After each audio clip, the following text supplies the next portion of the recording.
మద్యం కుంభకోణానికి సంబంధించి సిట్ దర్యాప్తు బృందం ఈ వారంలోనే ప్రిలిమినరీ ఛార్జ్ షీట్ హైకోర్టులో వేయబోతుందని మనకి సమాచారం అందుతుంది.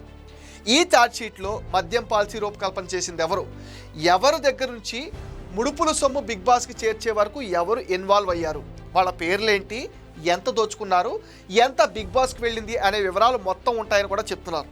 మొత్తం 45 మందిని నిందితులుగా తేల్చారట. జగన్ రెడ్డే అంతిమ లబ్ధిదారులను కూడా చెప్పబోతున్నారని టాక్ అయితే వినిపిస్తుంది. జగన్ రెడ్డి పాత్రకు సంబంధించి ఆధారాలు కొన్నింటిని సేకరించారని కూడా చెప్తున్నారు.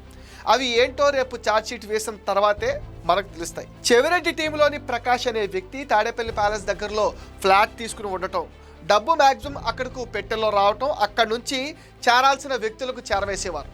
ఈ ప్రకాష్ సిట్ వాళ్ళ ముందు అంతా చెప్పేయటమే కాకుండా మెజిస్ట్రేట్ ముందు కన్ఫెషన్ స్టేట్మెంట్ కూడా ఇచ్చాడు.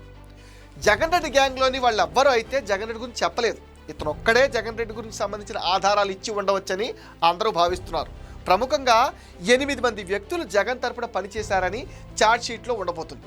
కేసీ రెడ్డి, మిథున్ రెడ్డి, విజయసాయి రెడ్డి, ధనుంజయ రెడ్డి, బాలాజీ గోవిందప్ప, కృష్ణమోహన్ రెడ్డి, సజ్జల శ్రీధర్ రెడ్డి, వాసుదేవ్ రెడ్డిలు ఈ మద్యం కుంభకోణంలో కీలకమంట. ఇక బిగ్ బాస్ చెప్పినట్లు చేసిన వ్యక్తులు వీళ్లే.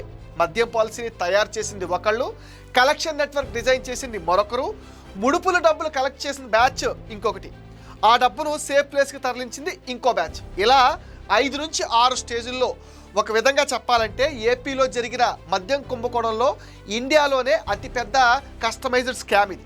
దాదాపుగా 200 మందిని సిట్ వాళ్ళు విచారించారు. బిగ్ బాస్ జగన్ రెడ్డికి ఎంత వెళ్ళిందనే లెక్క ఇప్పుడు తెలియాలి. ఆ లెక్క ఎంత అనేది సిట్ వాళ్ళు ఛార్జ్షీట్లో పెట్టారని కూడా చెప్తున్నారు.